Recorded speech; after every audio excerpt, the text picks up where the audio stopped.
Good evening, everyone. My name is David Seow, and I have attended Canning Garden Methodist Church practically since I was a baby in the womb. My father, Peter, was a Sunday school teacher here, and my mother, Angie, was a youth counselor in the 90s. Before them, my grandparents, Samuel and Winnie Seow, were founding members of this church. So CGMC has always been a part of my life, and it has played a huge role in the lives of myself and my whole family across 3 generations. However, for me, it was not always so. My parents felt the call to mission when I was very young, and growing up, I always dreaded coming back to Ipoh to have strangers tell me how big I've gotten. Since my family came back to Malaysia for only a few months at a time, after spending a few years out in the field, I never felt much of a connection to the CGMC community during my formative years. Though the uncles and aunties here watched me grow up from baby to toddler to child to teenager, they were ultimately my parents' friends. My friendships in Malaysia were fleeting and transient, temporary relationships for a season, but nothing long-term. After completing my schooling in Papua, I was determined to make it on my own. I moved to England and ended up spending a total of 6 years there, completing a discipleship program with a local church, as well as my undergraduate and postgraduate degrees in university. During that time, I managed to find my own community. I had a close circle of friends.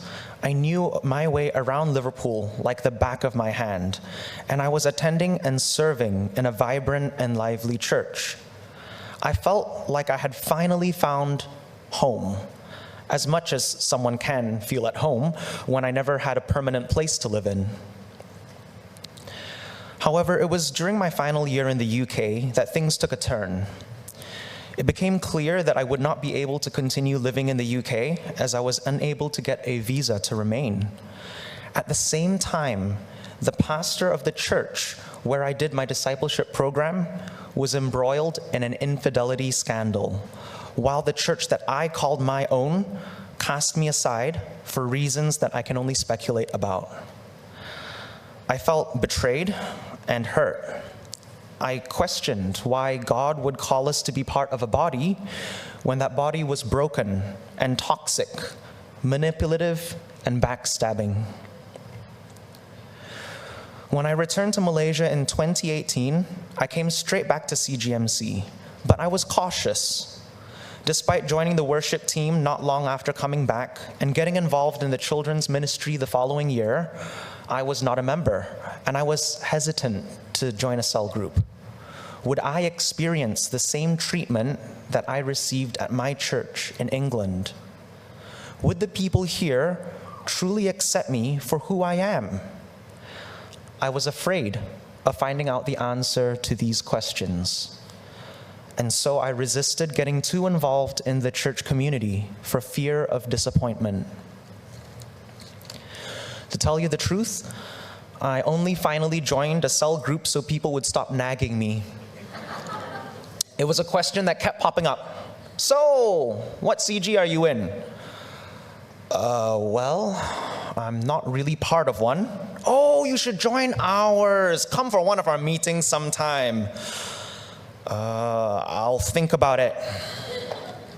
Eventually, I got so tired of people asking that I decided on a whim to ask Edmund and Lee Fan, who I had worked with in the worship band, if I could join in one of their meetings. And that is how I joined CG4. I instantly felt welcomed by them all, and it also helped that I knew a lot of their kids through Sunday school. As we endured lockdowns, I even began looking forward to our Friday night meetings. I had begun finding my community. I've been back in Malaysia now for 6 years. I have now lived here for as long as I have lived in the UK. Now, I may not know Ipoh like the back of my hand, but I do have a supportive group of friends, and I serve on both the worship team and the kids' church team. It can be busy and tiring at times, but I am spiritually recharged through it. I have never once regretted showing up for a rehearsal or for being on duty. And I realized that all those uncles and aunties who constantly told me, I haven't seen you since you were this tall, because they only saw me every 2 years, all loved and cared for me deeply. They had prayed for me and my family when we were in Papua, and they had prayed for me when I was in England.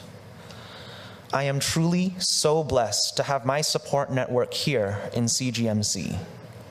Since I've been back, I've seen how important it is to stay connected to the body of Christ. No church is perfect. At some point, we will be hurt by other Christians, but that doesn't mean that we should give up on church altogether. The benefits here far outweigh the drawbacks, and a broken church is better than no church. CGMC has been there for me throughout my life, and it has taught me that there is value in being plugged into a community of like-minded believers, even though we may occasionally rub each other the wrong way. We shouldn't throw the baby out with the bathwater just because the body of Christ has its flaws. I know that if I am in need of help, my CGMC family will be there for me, and for that, I am truly thankful.